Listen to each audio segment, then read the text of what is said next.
Bonjour, je suis Hugo Couzurier, le chef du restaurant Champlain au Château Frontenac. Donc aujourd'hui, on est à l'île d'Orléans et on va venir voir Maggie Jalbert qui nous fait nos assiettes pour le projet plein air et pour que moi je m'en serve au restaurant Champlain. Allô? Allô, ça Ça va va? Maggie? En Oui, forme? entre. Alors c'est prêt, j'ai des belles choses à te C'est montrer. vrai, c'est ce que tu Oui. m'as dit hier, donc je suis venu voir, tu m'expliques tout, je suis venu voir le résultat et tout. J'ai les deux versions, on a trois versions de décors sur les petites coupelles amuse-bouche.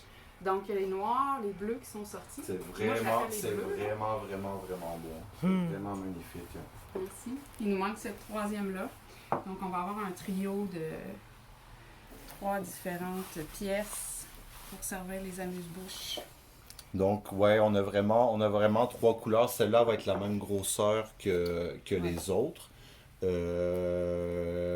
le but d'avoir trois couleurs, c'était un peu pour créer de l'unité. Donc, chaque client est un peu une pièce différente, que ce soit dans la forme. Donc, c'est très organique la forme, hein.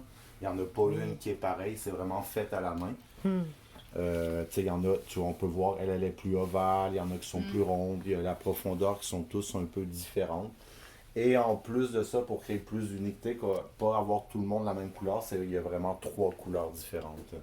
Donc si on va manger, si on est les trois à manger ou si on est deux, on va vraiment avoir, Maggie peut avoir le bleu, moi je vais avoir le noir, s'il y a une troisième personne, il va avoir celle-là à la table. Ça va être la même nourriture dedans, mais dans trois différentes couleurs d'assiette. Donc ça rend unique et ça fait découvrir un peu tout. Et puis ça, c'était ton coup de cœur, si j'ai bien compris, celui-là qui a une belle texture. Le coup de cœur, ouais, celui-là c'est vraiment un coup de cœur. Maggie l'aime un peu moins, hein? Ouais, c'est pas mon. Pourquoi? Maggie, elle l'aime encore un peu moins. Mais j'apprends. T'apprends à l'aimer. Ouais, plus en Moi, ça a voyant. vraiment été un coup de cœur. Mais là, c'est vrai que j'adore le bleu. Ben, je les aime tous, hein, mais celui-là, je trouve qu'il est vraiment différent. C'est moins commun. Ouais, c'est vraiment un coup de cœur, celui-là. Et c'est marrant parce qu'au début, Maggie me l'avait montré et elle ne voulait pas le faire parce qu'elle l'aimait un peu moins. Et moi, c'était mon préféré. Mais j'ai hâte de le Voilà. voir avec de la nourriture. Je pense que ça va bien se marier parce Ça qu'il est va quand être même assez super bon. neutre. Tandis que lui, il fait plus ressortir les couleurs pâles. Puis lui, ben, moi, ça, c'est ma collection. C'est ma terre et mes glaçures. Les glaçures se reviennent, donc c'est pour ça qu'il y a des liens, je pense, entre les pièces aussi. Là. C'est Ouais, les mêmes ok. glaçures qui sont utilisées. Bien sûr, il y a du noir, là. Ouais. Mais le blanc, le crème, et le noir, donc...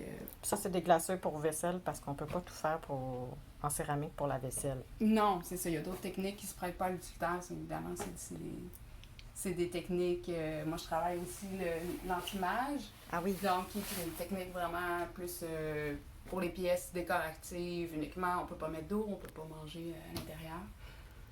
Donc, c'est ça. Donc, les petites coupelles ont été réalisées par façonnage. Puis ensuite, c'est ça, comme Hugo l'a dit, c'est vraiment fait à la main. Donc, c'est modelé, la forme est donnée. C'est pour ça qu'elles sont un peu différentes. Ils ont toutes leurs petites particularités. Et puis qu'on voit vraiment la trace du geste là, sur les contours. Ben, tu sais, on voit toute bien que l'attention. chaque pièce est vraiment unique, là. C'est par rapport à la couleur, par rapport à la forme, par rapport au trait, à la couleur qu'elle a mis. Ça fait vraiment artistique et c'est super beau. C'est vraiment magnifique ce qu'elle fait, Maggie. Donc, Oh! moi, j'ai vraiment hâte de m'en servir et qu'elle les livre. Donc, je pense que Oui. cette semaine, la semaine prochaine, donc elle va les livrer au restaurant et on va commencer à s'en servir pour les 2 semaines plein air qui sont du 2 au 14 août. Donc là, on va vraiment commencer, mais moi, je vais continuer à m'en servir à l'année longue. Donc, les amuse-bouches, c'est de quoi au restaurant de Champlain qui est super important parce que c'est le seul plat que les clients ils choisissent pas, qui est offert systématiquement à tous les clients qui viennent manger. Donc, les gens ils vont choisir l'entrée, le plat ou le menu dégustation. Mais dès qu'ils commencent le repas et c'est le premier truc qu'ils ont sur la table, dès qu'ils prennent la commande et qu'ils choisissent, nous on leur offre l'amuse-bouche du jour, un peu qui change tous les jours, tous les semaines, selon les saisons, selon les parures qu'on a à passer. Donc voilà, tous les clients vont avoir la chance d'avoir les assiettes à Maggie et voilà. Surprise. Exact. Ça va être un peu plus. On n'en a pas une qui a la même dimension ni rien. Puis en plus, les couleurs, les traitements de surface vont mettre en valeur différemment la bouffe, les amuse-bouches qui vont être servies, qui sont aussi différentes, je crois. Oui, ben selon ce qu'on va mettre, selon ce que moi je vais mettre dedans. Donc il y a des couleurs qui vont plus ressortir. Donc il y a des couleurs peut-être dans le noir, ça ne ressortira pas. Donc je vais pouvoir prendre les deux autres couleurs. Il y a des couleurs dans celui-là, ne ressortira pas. Donc c'était le but un peu d'avoir 3 couleurs et vraiment pour être unique parce que chaque convive aura une couleur différente pour commencer le repas. Puis as-tu des exemples de qui Ben, on fait beaucoup, ça change tous les semaines ou tous les saisons, c'est vraiment avec les produits saisonniers. Je fais beaucoup d'espuma, ok? Ça peut être beaucoup de parures pour pas jeter ce qu'on a. Comme exemple, en ce moment, il y a 2 semaines, on avait beaucoup d'asperges. Donc, on prenait que la tête d'asperges pour faire un plat avec. Et donc, avec tous les queues, au lieu de les jeter, on faisait une purée et je le mettais dans un siphon avec un espuma. Donc, c'est un espuma d'asperges. Donc, soit avec toujours une petite salade en dessous, soit une salade de homard qui est très en saison aussi. Ou ça peut être des parures, l'hiver, des parures de céleri rave ou des retailles d'autres qu'on fait. Ça peut être... beaucoup de parures, donc j'essaie d'utiliser les parures dedans, je fais tout le temps un espuma ou une petite salade, ou là c'est les tomates en ce moment qu'on vient d'avoir depuis une semaine, un super belle tomate du Québec et tout, donc ça peut être genre, c'est un bol, donc ça peut être un gazpacho de tomates avec une petite salade de poisson mariné ou un petit ceviche, un petit tartare, vraiment c'est pour commencer le repas, donc voilà. Je pense, on dirait que c'est peinturé pour moi. Je pensais que tu les peinturais. C'est intriguant. Non, c'est ça. Les pièces sont émaillées, en fait. Un émail, c'est composé de plusieurs ingrédients, dont de la silice.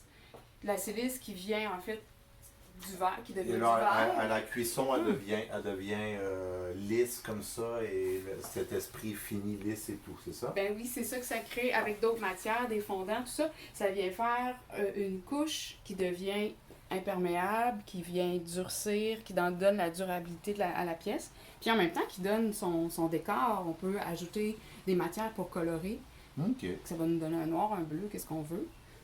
Puis ici, dans cette pièce-là, ben, c'est vraiment la terre, la sorte d'argile qui a déjà un effet speckle dans la pâte qui vient ressortir. Qui ressort après la cuisson. Hein. Oh oui, tout à fait. Après la cuisson, parce qu'ici, on ne le voit pas, à la cuisson biscuit.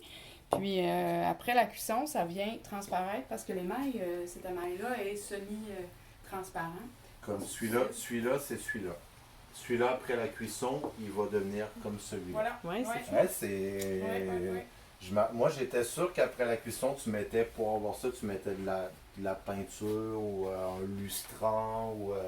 C'est la magie de la cuisson. C'est la magie, c'est comme okay. Des fois, on aimerait ça l'ouvrir pour voir ce qui se passe à l'intérieur, là, mais on s'en doute. Donc, celui-là, ça veut dire que si tu le cuis, tu vas le cuire demain, c'est pas nécessaire qu'il devienne comme ça. Et j'aurais pas eu que j'aurais voulu, c'est ça, non? En gros? Il va devenir comme ça. T'es sûr? C'est pas grave, hein? Il viendra comment il viendra. Mais on y croit pas, on dirait. Il y a toujours des facteurs. Ça sera un peu là, tu sais, c'est un peu la surprise, mais ça va être super beau. Comment il va sortir. En céramique, il y a toujours des surprises, mais là, c'est un environnement électrique. Le test, même glaçure, Logiquement, il va être similaire, il va être super similaire. Dans une cuisson au gaz, il y a plus de variables qui influencent. Donc là, oui, le risque ou le pourcentage est plus élevé qu'il y ait des différences. Mais non, comme ça. OK. Ça va être j'ai hâte beau. de voir ça. Oui. Alors, pas de peinture. Non, c'est surprenant. Pour le projet, on a privilégié une technique par façonnage, contrairement à une technique par tournage. Dans la technique par tournage qui est faite autour, sur un tour de potier, c'est sûr qu'on obtient moi je travaille beaucoup par tournage, on obtient un résultat plus uniforme dans sa rondeur. Mais pour le projet, on voulait vraiment quelque chose où on voit la trace du geste, où c'est plus organique, c'est moins régulier, justement. Puis c'est drôle parce que quelques mois avant, j'avais commencé à m'intéresser vraiment à la technique du façonnage pour ces attributs-là. J'avais commencé à en faire un peu plus.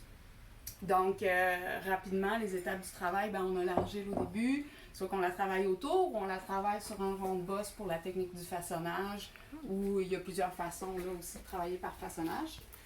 Ensuite, il y a 2 cuissons pour la céramique. On a besoin de faire une première cuisson. La première cuisson va donner ce résultat-là. Ici, c'est l'argile. Ah, OK. Une fois cuite, là, elle va donner ce gris-là.